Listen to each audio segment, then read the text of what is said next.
स्वागत है आप सभी लोगों का मेरे चैनल साइंस टू टेक्नोलॉजी में। मैं अनुपम विपुल आप सभी लोगों का स्वागत करता हूं आज के शो फ्यूचर फ्राइडे में। आज हम लोग बात करेंगे fixing global warming gradually part 2 का। पहले पार्ट में मैंने वाटर पे फोकस किया था, पार्ट 2 पे अब हम लोग फूड पे फोकस करेंगे। तो बस एक रफ आइडिया दे देते हैं जो लोग पार्ट 1 मिस कर दिए हैं उनके लिए। लॉजिक क्या है? लॉजिक है कि ग्लोबल वार्मिंग है, हकीकत है, रियल है और यहाँ आ गया है। इस पे अब डिस्कशन नहीं करते, ये हो गया, ये गाड़ी खुल गई है सर, ये हो गया है।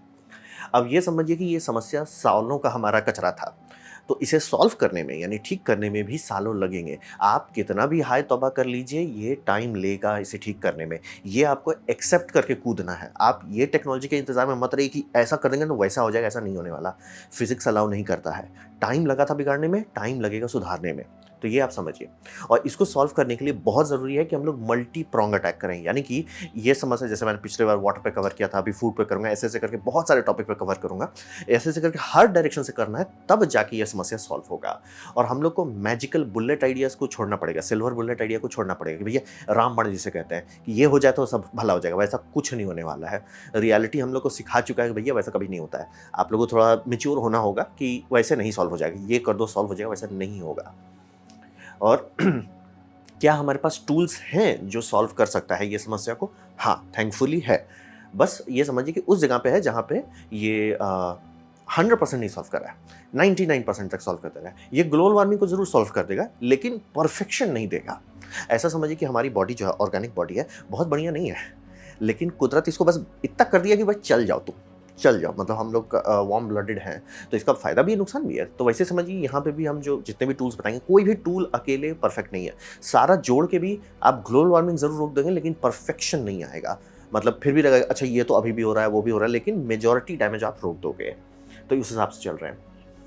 और इसको आप ये समझिए कि ये सारे ऑप्शंस करने का कारण ये है कि ग्लोबल वार्मिंग से बेटर आउटपुट आएगा। ये क्लियर कर देना चाह रहा हूँ कि ये क्यों करें? क्योंकि ग्लोबल वार्मिंग से बेटर है। मतलब कि ये पूरा स्वाहा कर देगा बायोस्फीयर को, वर्सेस ये बायोस्फीयर में 1-2 स्टेप्स को खराब करेगा। तो ये समझना ज़रूरी है। और अगर आप ट्राई किए कि नहीं मुझे 100% चाहिए, कुछ नहीं होने वाला है। ये रियल वर्ल्ड की रियल मैच्योरिटी लेके आपको उतरना पड़ेगा इसमें।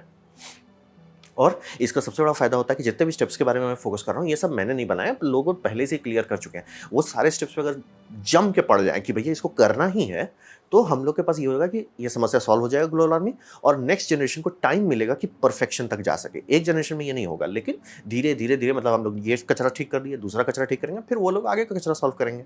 ये थोड़ा चलेगा। और वो होपफुली हमारे मतलब जो आएँगे वंशज, वो आने वाले टाइम में लॉन्ग टर्म के लिए सॉल्व कर देंगे। हम लोग मतलब समझिए अभी का समस्या सॉल्व कर देंगे, वो लॉन्ग टर्म का समस्या सॉल्व करेंगे। और हर टूल जिसके बारे में मैं बात कर रहा हूँ, ये पूरा सीरीज़ जो मैं बनाऊँगा, उस हर टूल डिप्लॉयमेंट फेज़ पे है। यानी कि लोग उसे रियल वर्ल्ड में यूज़ कर रहे हैं, बस उसका स्केल कम है। यानी कि जो टूल हमें चाहिए लाख पीस, वो समझिए 1000 पीस ही पहुँचा है। मतलब लैब हो गया, डेवलपमेंट हो गया, प्रोटोटाइपिंग हो गई, सब चीज़ हो गया, डिप्लॉयमेंट में आ गया है, बस स्केल कम है। अब वही समझिए कि वाइडर अडॉप्शन जैसे ही होगा, समस्या धीरे-धीरे कंट्रोल में आने लगेगा। तो आज का टॉपिक है फूड। क्यों फूड सप्लाई? क्योंकि सबसे ज़्यादा ह्यूमन अफेक्टेड एरिया क्या है? वो है ग्रीनलैंड्स। यानी कि अगर आप सैटेलाइट गूगल मैप में जाते हो और उसमें आप देखते हो, आपको बहुत सारा ग्रीन पैच दिखेगा, आपको लगेगा बहुत अच्छी बात है, या तो फॉरेस्ट है, ज़ूम कीजिएगा, सब यही दिखेंगे और ये कहीं पे भी होगा। या तो आपको सिटी दिखेगा या तो ये दिखेगा। आप शॉकिंग हो जाएगा, चाहे पूरा यूरोप में ज़ूम कीजिए, अमेरिका में ज़ूम कीजिए, इंडिया में ज़ूम कीजिए, चाइना में ज़ूम कीजिए, हर जगह आपको यही दिखेगा। ये आप हैरान हो जाओगे कितना बड़ा एरिया हम लोग सिर्फ फार्मिंग में खपत करते हैं। तो अगर फार्मिंग को बेटर कर देते हैं, बल्ले-बल्ले हो जाएगा। तो सबसे पहला टूल जो है इसको सॉल्व करने के लिए, वो है नो टिल फार्मिंग। तो नो टिल फार्मिंग का लॉजिक ये है कि हम लोग जो ऐसे लेके उखाड़ देते हैं मिट्टी को, ये आइडिया गलत है। हम लोग के पास अब डेटा आ चुका है कि ये हम लोग ऐसे उखाड़ते जा रहे थे, जो सॉइल आराम से सदियों तक मतलब क्रॉप्स को संभाल सकता था, वो धीरे-धीरे बंजर हो गया। तो हम लोग को टाइम लगा समझने में कि क्यों हो रहा है मिट्टी इतना बंजर, क्यों हो रहा है कि जब देखो तब हमें सिर्फ फर्टिलाइज़र के बेसिस पे क्योंकि हम लोग उसे उखाड़ दे रहे थे। ये जो डैमेज कर रहे थे, ये बहुत सीरियस डैमेज है। तो नो टिल फार्मिंग का लॉजिक ये है कि कम से कम सॉइल का जो टॉप लेयर है, जिसे हम लोग ह्यूमस लेयर कहते हैं, कम से कम उसे डैमेज करो, एकदम कम। जितना कम हो सके उतना बल्ले-बल्ले। और इससे फ़ायदा क्या होता है कि ठीक है आप डैमेज नहीं कर रहे हो, बात है कि हम लोग चूँकि मिट्टी को स्टेराइल कर दिया तो उसमें से बुरे चीज़ आ जाते हैं। अगर मिट्टी हेल्दी रहता है तो उसमें बायोस्फीयर होता है, जिसे हम लोग कहते हैं माइक्रोबायोम समझ लीजिए, वो हेल्दी रहता है, वो हेल्दी रहता है, वो सँभाल लेता है आपके प्लांट को। हम लोग उसको स्टेरिलाइज़ कर दिए तो अब सिर्फ़ बीमारी आती है उसपे। ऐसा समझिए कि जब डॉक्टर आप लोग को एंटीबायोटिक देते बोलते हैं ना कि एंटीबायोटिक्स के बाद आप बीमार पड़ोगे, मतलब आपका बॉडी काफ़ी कमज़ोर हो जाएगा। क्यों हो जाएगा? क्योंकि एंटीबायोटिक्स अच्छे बैक्टीरिया को भी मारता है, बुरे वाले को भी, खासतौर पे आपका डाइजेस्टिव सिस्टम में। आप डॉक्टर से पूछ सकते हैं कि बहुत लोगों को होता है कि एंटीबैक्टीरियल्स खाने के बाद मतलब लूज़ मोशन होने लगता है कुछ दिन तक। क्योंकि समझिए वो अच्छा-बुरा दोनों को, वो एक न्यूक था, सबको फोड़ दिया। अब बात है अच्छे भी तो थे। तो वही सॉइल के साथ भी वही हो रहा था कि हम लोग बुरा को हटाने के चक्कर में अच्छों को भी उड़ा दिए। तो खत्म हो गया, सब चीज़ खत्म हो गया। और ह्यूमस लेयर था, यानी कि जो सॉइल का लाइफ है, ह्यूमस लेयर जो आप लोग ज्योग्राफी में पढ़े होंगे, वो सैंड में बदल गया। तो वो कहने को आप खेती कर रहे हो, लेकिन वो आप बस समझिए पिछला डिपॉजिट को आप निकालते जा रहे हो, धीरे-धीरे आप खत्म ही हो जाएगा। घूम फिर के आप हाइड्रोफोनिक्स कर रहे हो मतलब ज़मीन पे, कोई मतलब नहीं बनता है। इसीलिए लॉन्ग टर्म ये सब प्रैक्टिकल नहीं है और हर जगह लोग को समझ में आने लगा है कि हम लोग को ज़ीरो टिल पे जाना पड़ेगा, चाहे वो यूएसए हो, चाहे इंडिया हो। आप किसी भी जो भी गवर्नमेंट ढंग का है, जिसका ये मतलब समझ लीजिए एग्रीकल्चरल डिपार्टमेंट में बुद्धि है, हर कोई शांति से ये करना है। इसलिए बोले इंडिया में आप किसी भी कृषि विज्ञान केंद्र में जाएँगे, वो आपको बताएँगे कि आपको किस तरह का नो टिल फार्मिंग का इक्विपमेंट चाहिए, किस तरह करना है। हर जगह की बात कर रहा हूँ। ये समझना बहुत ज़रूरी है कि मतलब आप ज़मीन के ऊपर से ऐसा काम करें कि एकदम उखाड़े नहीं, और वीड्स को क्रिम्प किया जाता है, ना कि उसको उखाड़ना नहीं कि अच्छा इसको साफ कैसे करेंगे? नहीं करना है, साफ नहीं करना है, यही तो गलती कर रहे थे। साफ नहीं करना है इसको। इसको आपको क्रिम्प करते जाना है और क्रिम्प करने का एक तरीका होता है कि ब्लेड वाले रोलर्स रहते हैं, वो ऐसे क्रिम्प करते चले जाते हैं। और ये ऑब्वियसली जहाँ पे आप जाओगे वहाँ मिलेगा। जैसे ये इंडिया में आपको इस तरह का सीडर वाला मिलेगा, क्रिम्पिंग रोलर भी अलग-अलग ब्रांड के आते हैं, बहुत सारे ऑप्शंस हैं। और इसका सबसे बढ़िया तुरंत फ़ायदा जो होता है किसान को, होता है भाई ये पानी का रिक्वायरमेंट कम कर देता है। कितना कम कर देता है? बहुत बड़ा अंतर आता है। और ये इसका सबसे बड़ा फ़ायदा ये है ना कि जो आप इसे पाइल अप ये है समझ लीजिए, यानी कि आपका एक लेयर बनता है जब आप नो टिलिंग करते हो।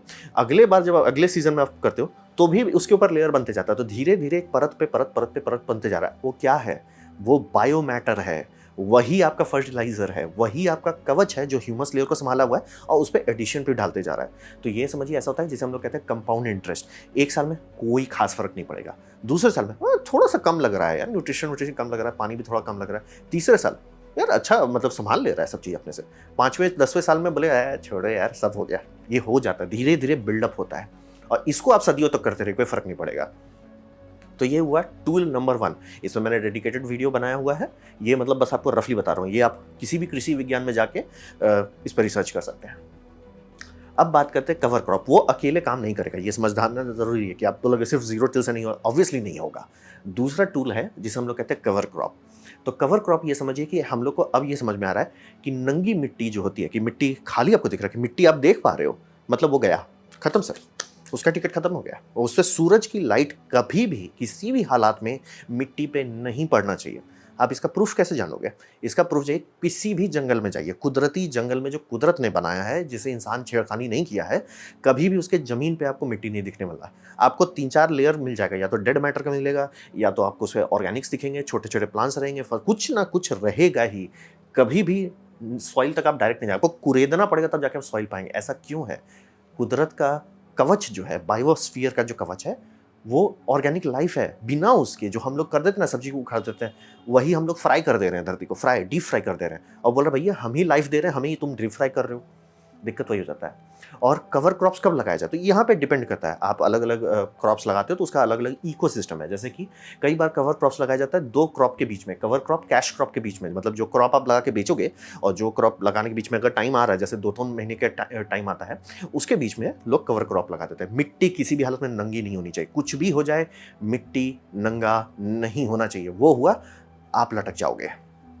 और उसका दूसरा ये भी रहता है कि जब आपकी फ्लैश फ्लडिंग होती है, जब आपका रैंडम रेन होता है, जिस सॉइल पैच पे कवर क्रॉप्स हैं, वो सँभाल लेता है। देख लीजिए, मतलब फ्लडिंग हो रही है, वो सँभाल लिया, मिट्टी हम सँभाल लेंगे। जहाँ नहीं है, पूरा मिट्टी बह जाता है और मिट्टी बहता नहीं है, ह्यूमस बह जाता है। तो ह्यूमस कहने का सिर्फ कहा जाता है कि अगर अच्छा सॉइल है, तो शुरू का 1 इंच अच्छा हेल्दी ह्यूमस है। वो 1 इंच आप खो दिए पानी में कि ठीक है, पानी बह गया, कि आप देखते हो ना जब भी फ्लडिंग होती है, पानी जो है वो ब्राउन क्यों हो जा रहा है? ब्राउन वही हो रहा है, वो पूरा सॉइल मतलब फर्टाइल लैंड से सीधा ह्यूमस हटाते जा रहा है। उसे बचाने का एक ही तरीका है, उसपे कवर क्रॉप होना चाहिए। किसी भी हालत में मिट्टी नंगा नहीं होना चाहिए। ना ये बारिश सँभाल पाता है, ना सन सँभाल पाता है। तो ये समझिए, ये सोलर कुकिंग को रोक देता है कि सॉइल जो है उसके अंदर पूरा इकोसिस्टम है। हम लोग अच्छे इकोसिस्टम को भी मार दिए हैं, बुरा को भी मार दिया, तो प्रॉब्लम ये हो रहा है कि बुरा तो बार बार आ जा रहा है और अच्छा नहीं है जो उसे नेचुरली बैलेंस करे। तो बैलेंस नहीं होने के कारण ये हो रहा है कि भैया जब देखो तब हम लोग को पेस्टिसाइड, जब देखो तब फर्टिलाइजर, जब देखो सब डालना पड़ रहा है। और जो वीड के लिए कहता है ना कि वीड सब हटाने के लिए है, क्यों वीड आ रहे हैं उतना? क्योंकि कुदरत अपने आप को हील करने की कोशिश कर रहा है। वीड आसमान से नहीं गिर रहा है, स्पेस से नहीं आ रहा है वीड, वो अगल बगल का इकोसिस्टम उस वुंड को कवर करने की कोशिश कर रहा है। ये समझिए बायोस्फीयर का एक इकोसिस्टम है जो उसका ठीक करने की कोशिश है। जैसे आपका स्किन में कट लगता है तो अगल बगल वाले स्किन सेल्स कैसे मैनेज करते हैं, वही हो रहा है। बस आपको करना है ये, ताकि आपके हिसाब से चल सके। तो ये समझिए कि अगर आप ये करते हो तो आपको वीड ग्रोथ को भी रुक जाता है, कि जो आप बोल रहे हैं कि मतलब खरपतवार जिसे कहते हैं। खरपतवार का समस्या क्यों होता है? क्योंकि ज़मीन नंगा है। ज़मीन नंगा नहीं रहेगा तो खरपतवार होगा ही नहीं, क्योंकि मतलब जैसे आप कहते हैं ना कि अगर आपका हेल्दी गट बायोम है, उसमें बुरा बायोम ज़्यादा नुकसान नहीं कर पाता। थोड़ा-सा होता है, ये एकदम क्लियर, ज़ीरो कुछ नहीं होता कुदरत में, लेकिन वो बैलेंस में रहता है। थैनोस उसको बोलता है भैया तुम बैलेंस में रहो। तो ये बहुत ज़रूरी है। और इसका सबसे बड़ा ये फ़ायदा ये है कि पूरे अर्थ में इतने सारे कवर क्रॉप्स हैं, और कवर क्रॉप्स रिचार्जिंग का भी काम करते हैं। जैसे कि अगर कुछ-कुछ कवर क्रॉप्स हैं जो डीप रूट्स बनाते हैं, यानी कि आपकी मिट्टी पत्थर हो गई, आपने गधा वाला काम किया था, खूब कूड़ेदार था, खूब भारी-भारी ट्रक्स चलाए थे, वो पूरा नीचे तक पत्थर बन गया है। डीप रूट वाले कवर क्रॉप्स लगाए जाते हैं, जो धीरे-धीरे ज़मीन में छेद करते चला जाता है। एक बार में कुछ नहीं होगा, लेकिन 3-4 साइकिल के बाद आपका मिट्टी भुरभुरा होना शुरू हो जाएगा। फिर क्रॉप्स आते हैं जो नाइट्रोजन फिक्सिंग करते हैं। बहुत सारे और भी आते हैं जो मतलब सॉइल नेटवर्क को, मतलब समझिए सॉइल पे आपको मेहनत करना होता है। तो थैंकफुली हर देश में, हर जगह पे हज़ारों लोकल कवर क्रॉप्स का इकोसिस्टम है। यानी कि आप बोलो यार ये बहुत कम पानी होता है, उसके लिए गारंटी दे सकते हैं कि कोई ना कोई बैठ के आपको एक किताब दे देगा, भैया ये 500 ऑप्शन है तुम्हारे पास, रोना नहीं है। कि यहाँ पानी बहुत कम पड़ता है, गर्मी बहुत है, उसका भी कवर क्रॉप है। यहाँ बहुत पानी पड़ता है, उसका भी कवर क्रॉप है। ये सॉल्यूशन हम लोग कर चुके हैं, ये देख चुके हैं, और जितने भी फार्मर्स इस पे कूदे हैं उनका बेनिफिट बढ़ते जा रहा है। और ये दूसरा है, ये नो टिल वाले का फायदा को बढ़ाता है, क्योंकि अगर मान लिया आप नो टिल कर रहे हो और उस टाइम फ्लडिंग हो गई तो आपका तो सारा चीज़ बह जाएगा। फिर आपको कहेगा भैया मैंने नो टिलिंग किया था कुछ नहीं हुआ। आपने आधा काम किया था, पूरा काम करने के लिए कवर क्रॉप्स लगाने होंगे। और कवर क्रॉप्स में थोड़ा बुद्धि लगाना होता है, कि जैसे मान लिया आपको नाइट्रोजन की दिक्कत हो रहा है, तुरंत बस नाइट्रोजन वहाँ के देखिए सॉइल का हालत क्या है। ये ऐसा कहा जाता है ना कि हम लोग को अब हॉर्स पावर हटा के ब्रेन पावर लगाना पड़ेगा। तो ये हुआ कवर क्रॉप्स। तो इतना हाई तो अब हम लोग कर क्यों रहे हैं कि भैया मिट्टी डैमेज मत करो, मिट्टी को कवर करो? क्या होगा उससे? उससे होगा हेल्दी सॉइल। हेल्दी सॉइल क्या होता है? हेल्दी सॉइल होता है कि समझिए अर्थ का जो पूरा इकोसिस्टम है, बायोस्फीयर है, वो कहाँ से चल रहा है? वो चल रहा है हेल्दी सॉइल से। तो हेल्दी सॉइल का मतलब क्या होता है? उसका मतलब होता है माइसीलियम नेटवर्क। ये जो आप नेटवर्क देख रहे हैं, हम लोग को समझ नहीं था तो इसे उड़ाने के चक्कर में फंगस हटा डाल के एंटी फंगल एजेंट डाल के उड़ा डाले, लेकिन बाद में अब समझ आ रहा है कि भैया हम लोग क्या उड़ा डाले। ये बोल रहे हैं कि नेचर हमेशा बैलेंस में चलता है, नेचर में कोई भी ऑर्गेनिज्म बुरा या अच्छा नहीं होता है, वो बैलेंस में रहता है। जैसे बोलते हैं ना, लाइफ और डेथ एक दूसरे को बैलेंस करता है, नेचर उसी इकोसिस्टम पे चला है। हम लोग बस उसी इकोसिस्टम पे नहीं, कुछ नहीं, मरना चाहिए। नहीं सर, मरना ज़रूरी है, वो इकोसिस्टम है उसका, वो साइकिल कर लेगा, पचा लेगा, बैलेंस कर देगा। तो आप कभी सोचते होंगे कि जंगल है, ठीक है, उसमें कोई फर्टिलाइजर नहीं डाला और मतलब सूखा पड़ रहा है, आग लग रहा है, जंगल बम बम है, जंगल में आग लग गया, जंगल बोला भाई कोई टेंशन नहीं है, हम फिर से उग जाएंगे। और हमारा खेत में थोड़ा सा गर्मी आता है, भाई स्वाहा। भैया ये क्या हो रहा है? ये हो रहा है माइसीलियम नेटवर्क का लॉजिक। और ये समझिए, ये इंसानियत का सबसे रीसेंट डेवलपमेंट है। कितना डेवलपमेंट है? 2010 से पहले आपको बुक्स नहीं मिलेंगे इसके बारे में, अभी हम लोग को पता चल रहा है। और ये इतना डरावना है लोगों के लिए जिसको नहीं पता कि वो क्या देख रहे हैं। ये लिटरली एक्सपेरिमेंट जो किया जा रहा है, इसमें लॉजिक है। मतलब कि ये देखता है, इसमें ट्रेडिंग होती है। ट्रेडिंग की करेंसी क्या है? करेंसी है शुगर। आपका प्लांट जो शुगर बनाता है वो एक्सेस बनाता है, वो एक्सेस इस ट्रेडिंग में डालता है। और ये क्या ट्रेड करता है उसके बदले? इसके बदले वाटर, न्यूट्रिशन, नाइट्रोजन, सब चीज़ का ट्रेडिंग होता है। और ये इकोसिस्टम इस तरह से है कि इसे न्यूरल नेटवर्क समझ लीजिए है, जो सॉइल पे है। ये करता क्या है, सारे प्लांट्स जो हैं वो इस नेटवर्क से जुड़े हुए हैं। अब किसी पे कोई फंगस आ गया, कुछ भी डिजीज़ आ गया, अब बोलता है, जैसे मान लीजिए इंसेक्ट है, प्लांट बोलेगा भैया हमको ये चाहिए, एंटी एजेंट चाहिए। खासतौर का मतलब समझिए, इंसेक्ट को हटाने के लिए इंसेक्ट रिपेलेंट का एजेंट चाहिए, हर प्लांट के पास होता है, लेकिन उसका उतना नहीं होता, मतलब थोड़ा सा रहता है। ये तुरंत अगल बगल वाले सारे प्लांट से डंप करने लगेगा और वो एरिया क्वार्टराइज कर दिया जाएगा कि भैया आपको डैमेज नहीं फैलाना है।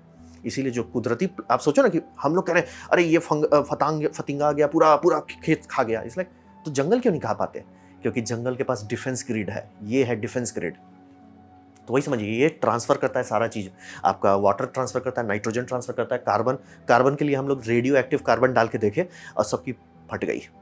भैया ये ट्रांसफर कर रहा है और खोज के जा रहा है कि भैया इस प्लांट को कम पड़ रहा है कार्बन, इसको देते हैं। ऐसा नहीं कि ओ मैंने लिया डिस्ट्रीब्यूट कर दिया, ना जी ना, आपको चाहिए ना, हम आपको दे रहे हैं। अरे भैया तुमको नाइट्रोजन चाहिए, रुको भैया तुम्हारा शिपमेंट दे रहे हैं। ए भैया तुम शुगर कम दे रहे हो। पूरा इकोसिस्टम है, हमारी बैंड बज गई। बोल रहे हैं ना, इस पे अभी जितना रिसर्च किया जा रहा है, डर जा रहे हैं। ये इसको कहा जा रहा है कि one of the largest living organism है ये, इकोसिस्टम है पूरा, जिसके बारे में हम लोग जानते ही नहीं थे, जिसके कारण से पूरा आपका जो फॉरेस्ट है कुछ भी बर्दाश्त कर जाता है, क्योंकि फॉरेस्ट के नीचे ये सब संभाला हुआ है। ऊपर आग लग रहा है, इट्स लाइक चलो भैया पोटेशियम पचाओ, उसको कोई फर्क नहीं पड़ता है। इट्स लाइक भाई हम संभाल लेंगे। तो वही समझिए। और ये डिफेंस लाइन कि भैया यहाँ पे ये इंसेक्ट्स हमला किए, भैया उसको क्वार्टराइज कर दो। तो देखिए वो इंसेक्ट को कंट्रोल में रखता है, लेकिन उसे उड़ाता भी नहीं। इंसेक्ट जीरो नहीं होता है, क्योंकि हर इंसेक्ट किसी दूसरे चीज़ को कंट्रोल कर रहा है। तो वो थोड़ा है। फिर अब ये हो गया कोई इन्फेक्शन आ गया, जो होता है प्लांट्स में होता है, तुरंत वो इन्फेक्शन का इन्फॉर्मेशन ये नेटवर्क से दूसरे क्रॉप्स को मिल जाए। दूसरे क्रॉप्स भाई हम लोग संभाल लेंगे, सब लोग सतर्क हो जाओ भैया ये करना है, ऐसा संभालना है। इसीलिए फॉरेस्ट आपका कभी नहीं सुधरा। फॉरेस्ट में एक बीमारी हो गई, सब फॉरेस्ट साफ हो गया, सब संभाल लेता है भाई। ये मिसीलियम नेटवर्क है। अब वही समझिए, कवर क्रॉप्स और नो टिल इसी को बचाए रखता है, इसी को ग्रो करने में मदद करता है। और अगर ये सब मान लीजिए 5-6 फुट के नीचे तक पहुंच गया, कुछ भी नहीं होने वाला। जो आपका ये होगा, फ्लडिंग आ गई संभाल लेगा, सूखा आ रहा है संभाल लेगा, सब चीज़ ये संभाल लेगा आपको। ये जब पूरा अच्छा से हेल्दी हो जाता है, फार्मर्स कुछ लोग जो पिछले 10 साल से कर रहे हैं, वो उस जगह पे चल गए जहाँ उन्होंने फर्टिलाइजर कुछ हुआ नहीं है। क्यों? आप खुद सोचो ना कि कुदरत का लॉजिक क्या है। वो सॉइल से उपजाता है, ऑब्वियसली राइट। सॉइल कोई एलिमेंट थोड़ी है कि आप पीरियोडिक टेबल में सॉइल है। तो प्लांट उगे कैसे इंसान के आने से पहले? प्लांट के पास लॉजिक है, इकोसिस्टम है। वो इकोसिस्टम लेकिन इनकम्प्लीट है। वो इकोसिस्टम मांगता है कि हमें माइसीलियम नेटवर्क दो, तब जाके हम एक्सेस कर पाएंगे। तो माइसीलियम नेटवर्क को भी कुछ चाहिए, तो वो बोलता है भैया हमें शुगर दे दो, क्योंकि हम तो सनलाइट से एक्सेस नहीं है, हमें शुगर चाहिए। शुगर इन्हें दे दिया जाता है, माइसीलियम नेटवर्क न्यूट्रिशन ला के देता है। दोनों का एक सिम्बियोटिक रिलेशनशिप है, दोनों एक दूसरे को मदद करते हैं। और ये नेटवर्क सालों साल चलता था। प्लांट ऊपर हुआ, कटा, कोई टेंशन नहीं है, ये नीचे चलते जा रहा है। और ये धीरे धीरे डीप होते होते इसको पूरा मटीरियल मिलता है। आप ऐसा समझो कि जो हम लोग कहते हैं ना कि माइनिंग करते हैं, तो माइनिंग में जैसे बोलते हैं आयरन माइन कर रहे हैं, प्लांट्स को भी चाहिए। कुछ भी आप माइन करते हो जो प्लांट्स को चाहिए, तो प्लांट्स कैसे उसको माइन कर रहा है? प्लांट्स इसका माध्यम से माइन करता है, इसलिए कुदरती तौर पर उसे जरूरत नहीं होता। हम लोग इसको उड़ा दिए बिना सोचे समझे, और अब समझ में आ रहा है। इसीलिए बोल रहा हूं, मतलब कि अगर आप रिसेंटली टीवी शो देखे होंगे, कॉस्मोस का सीजन 2 जो उतारा गया था, उसमें वही बोल रहे थे कि हमें अभी पता चला कि माइसीलियम नेटवर्क कितना बड़ा इकोसिस्टम है।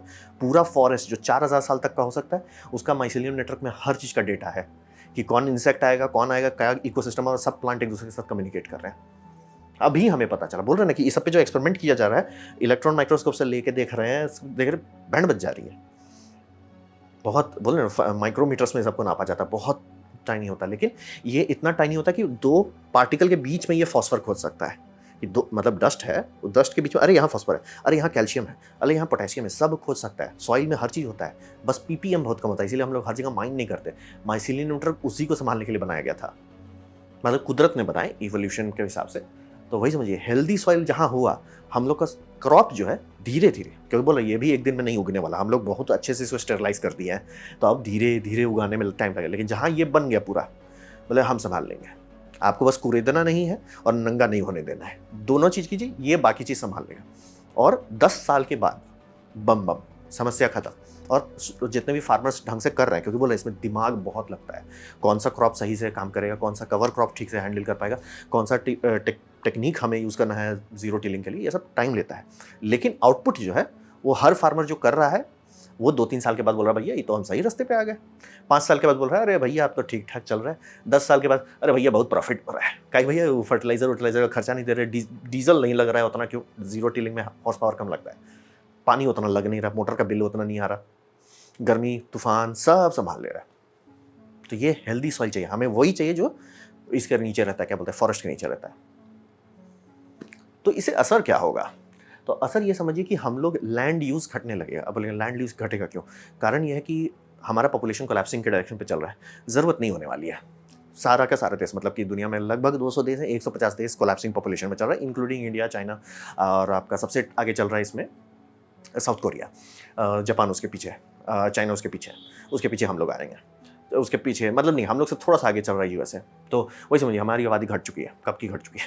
तो उसमें खाना बनाने की ज़रूरत नहीं है, लैंड यूज़ कम करेंगे, उससे क्या होगा, जो फॉरेस्ट बचे हुए हैं उसे कंज्यूम नहीं करना पड़ेगा, वो बढ़िया है। दूसरा जो सबसे बढ़िया लॉन्ग टर्म इफेक्ट है, ये कार्बन सोक है। नेचर में जो कोल बने, कहाँ से बने? कोल माइसीलियम नेटवर्क का बनाया हुआ था। वो जो ह्यूमस है, ह्यूमस के ऊपर फिर से होता है ना, बारिश होती है, वो दबता है थोड़ा सा, फिर उसके बाद नए प्लांट्स होते हैं, उसका वजन से वो थोड़ा और दबता है। धीरे धीरे वो वहाँ पे कार्बन का कंटेंट बढ़ते चला जाता है, जो कि फार्मर्स अभी नाप ले रहे हैं। ऐसा भी नहीं कि 100 साल लगेगा नापने में, नहीं सर जी। आप जीरो कुछ नहीं, 1%, 2%, 3% कार्बन वो कर रहा है। अब वो कार्बन आ कहाँ से रहा है? आप तो कार्बन नहीं डाल रहे हो, कार्बन आ कहाँ से रहा है?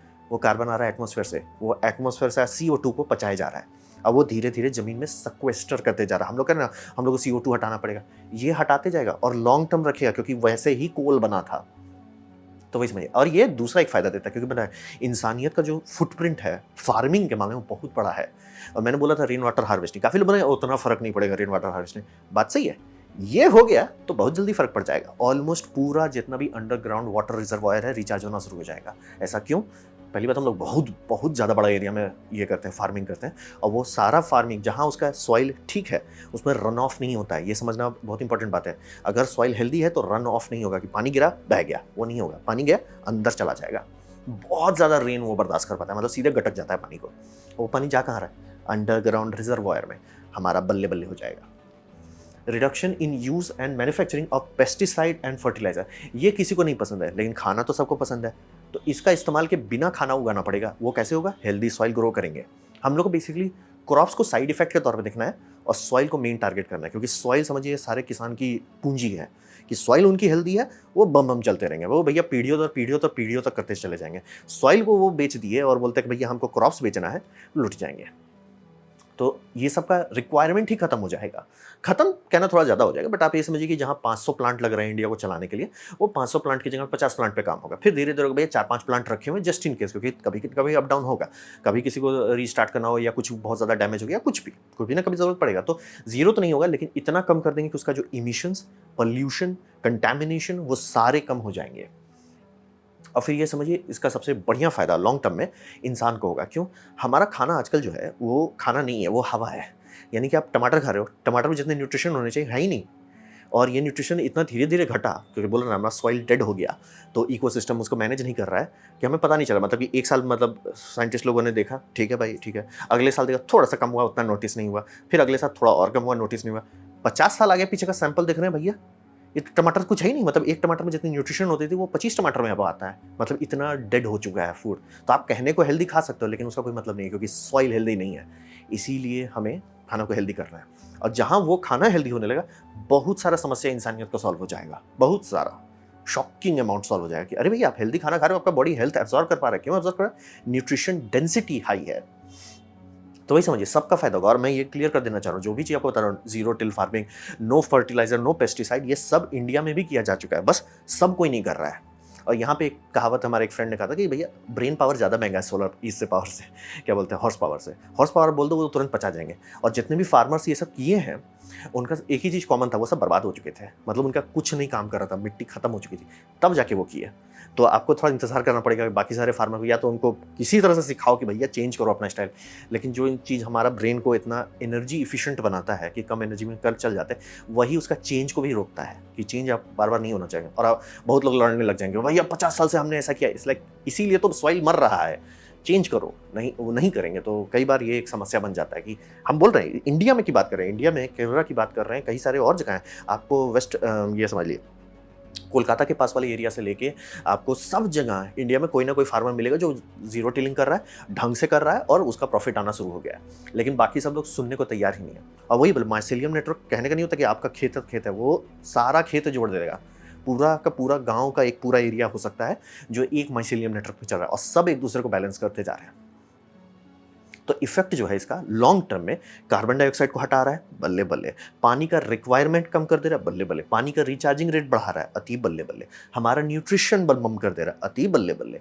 हमें इंडस्ट्रियल रिक्वायरमेंट कम कर दे रहा है, उससे बढ़िया क्या है?